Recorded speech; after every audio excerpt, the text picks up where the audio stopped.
memberikan evaluasi yang luar biasa bagi Provinsi Jawa Barat untuk segera membenahi tata ruangnya. Yang kedua, mendorong RDTR-nya bisa berproses karena lama tidak berproses dan banyak daerah-daerah yang prosesnya mandek. Sehingga pada kesempatan ini kita mensinkronisasikan untuk pada ujungnya adalah untuk dua hal. Pertama, terbangunnya iklim investasi yang sehat. Yang kedua, terbangunnya postur lingkungan yang sehat. Sehat itu bebas penyakit dan bebas bencana. Ini di kedua hal ini. Kemudian yang berikutnya adalah hal yang menggembirakan pada saat ini adalah ditemukannya solusi dari normalisasi sungai dan solusi dari terkuasainya ruang hulu oleh para pengembang.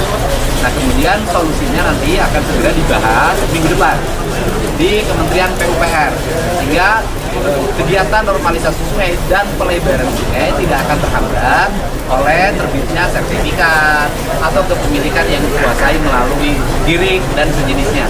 Ini langkah-langkah strategik yang kita lakukan, yang insya Allah lah berbagai hal di Jawa Barat hambatannya bisa terselesaikan dengan baik berkat kerjasama antara Pemprov Jabar dan Kementerian ATR BPK. Terjadi perubahan tanah dari negara ke pribadi. Itu Menteri Pak Ater yang jelasin. Ceritakan. Jadi gini, pertama soal isu STM itu ada 10 kabupaten Jawa Barat yang belum merevisi dan tidak sesuai dengan kondisinya. Karena itu harus segera direvisi. Kedua, target LDTR belum 17%. Ini yang membuat perizinan itu menjadi kacau. Kenapa? Zoomingnya nggak ketahuan. Oke? Karena semua izin kegiatan apapun itu kan dimulai dari kegiatan kemanfaatan kesesuaian kemanfaatan luas. Kan dulu KPR. Nah, yang nomor 3 tentang masalah tadi disampaikan dulu sempadan sungai, bibir sungai kan ada tanah. Tanahnya ini kan hampir semua dikuasai oleh masyarakat. Ini udah ada yang 20 tahun, ada yang 30 tahun, ada yang 10 tahun ya. Nah, karena itu solusinya apa? Ini yang akan menghambat semua proses pelebaran sungai. Untuk tanah yang ada di dalam garis sempadan sungai itu kita tetapkan nanti menjadi tanah negara dan akan dimiliki oleh Balai Besar Sungai. Nah, nanti kita akan terbitkan sertifikat untuk Balai Besar Sungai.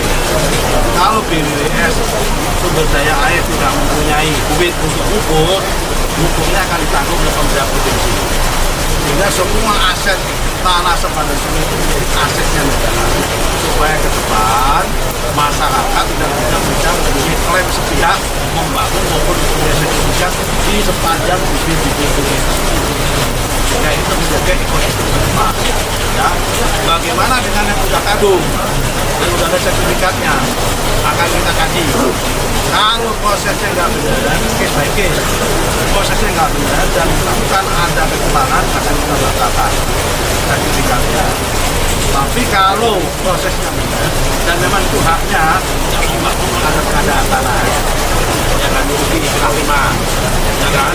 Tapi kalau memang itu tanah negara, prosesnya nggak benar, dia ngotot, ya mungkin kalau ada pelebaran, solusinya ada kehakiman, sifatnya kehakiman, tidak pakai faisal, kehakiman, karena itu bukan haknya. Tapi kalau yang haknya, nanti ada pengadaan tanah. Oke? Cukup? Solusi ya? Solusi ini diharapkan jangka panjang ekosistemnya terjaga, investasi tidak terganggu, kepastian hukum ada. Kang, soal water tank itu kan mungkin Water tank, saya sudah minta wali kota karena itu ranahnya wali kota. Pak Wali silakan water tank.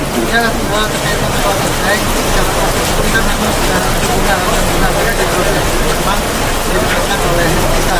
Kemudian kita sudah berkomunikasi dengan UI, ada kajian tanya dari UI, intinya ada penguatan terhadap fondasi keselamatan water tank. Nanti kita laporkan ke Pak Gubernur terkait itu.